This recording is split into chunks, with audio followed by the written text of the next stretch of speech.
Tell me a Parsha story.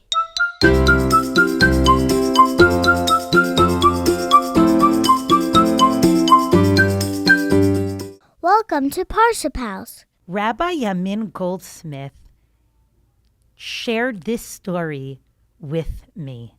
Please meet the king.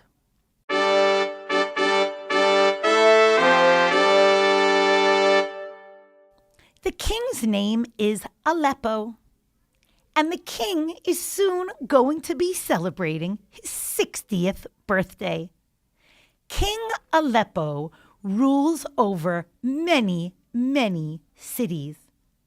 King Aleppo asked the mayor of each city to coordinate the gifts that their city would send in honor of his 60th birthday.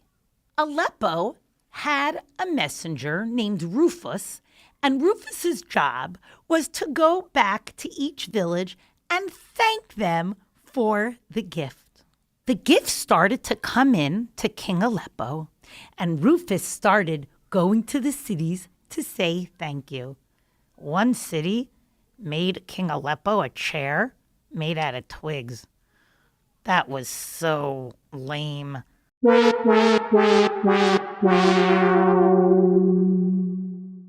That was not a good gift in his eyes. He didn't even send Rufus as an emissary to say thank you. He hated that gift. Another city gave him a chariot. Oh, yeah.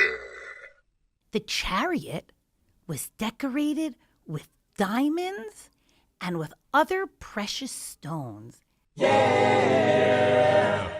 And what was really unusual about this chariot for the king was that it had a soda machine on it. Whoa! So that if King Aleppo would ever get thirsty while he was in his chariot, he could pick Coke, Sprite, orange, right there in the chariot. And on the other side of the chariot, right under the diamonds, there was a sushi maker. And all King Aleppo had to do was press one button for the rice, one button for the nori, another button for the salmon, if he wanted salmon, or if he wanted it to be a California roll, he could press the button for the avocado or sweet potato or celery, and it rolled it right up for him. Wow, did he love that gift? He sent Rufus right away. He said, please tell them, thank you so much for sending me that gift. Another city presented the king with a grand painting. It was very large. It could cover his entire dining room wall, and it was a painting of King Aleppo. Wow.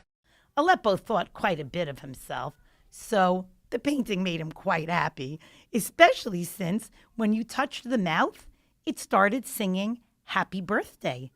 And when you touched the eyes would blink, open and closed. Wow, the king was so excited about the chariot and about the painting of him that he decided that he wanted to start visiting some of these cities. And so he went with Rufus, and he stopped first at the city that made that chariot with the soda machine and the sushi maker. And to his surprise and to his chagrin, when he arrived in the city, nobody even looked up. Nobody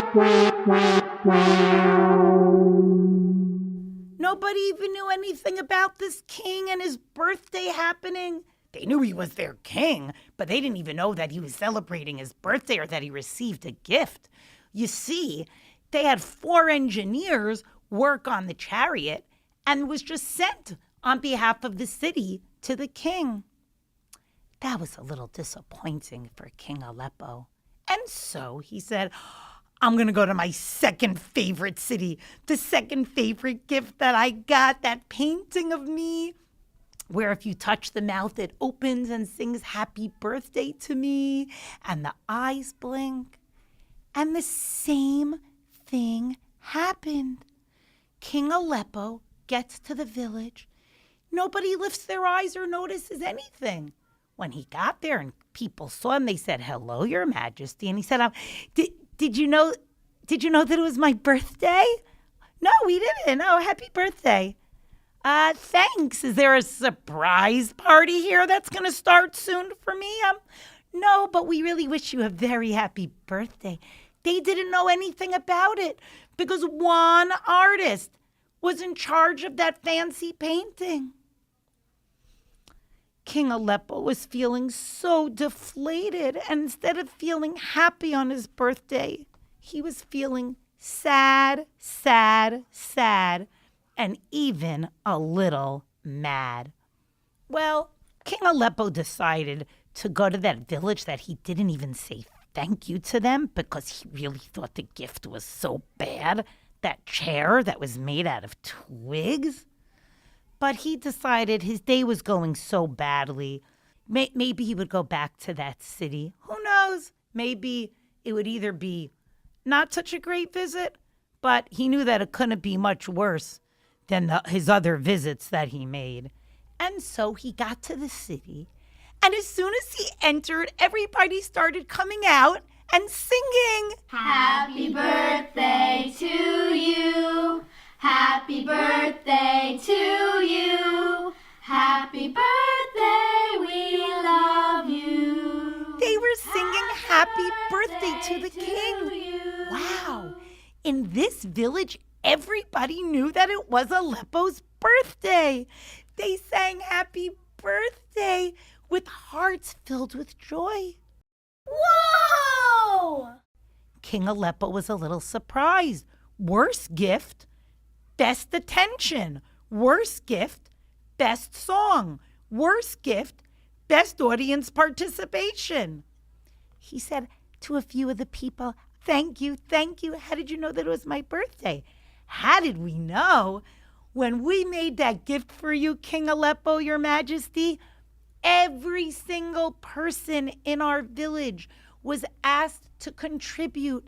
Everybody went to their yard and they took a twig from their yard, from their property, and their hearts were fully in the gift. Did you like it? Did you like the chair?" Aleppo said, "Now I like it so much. It's my favorite gift of all."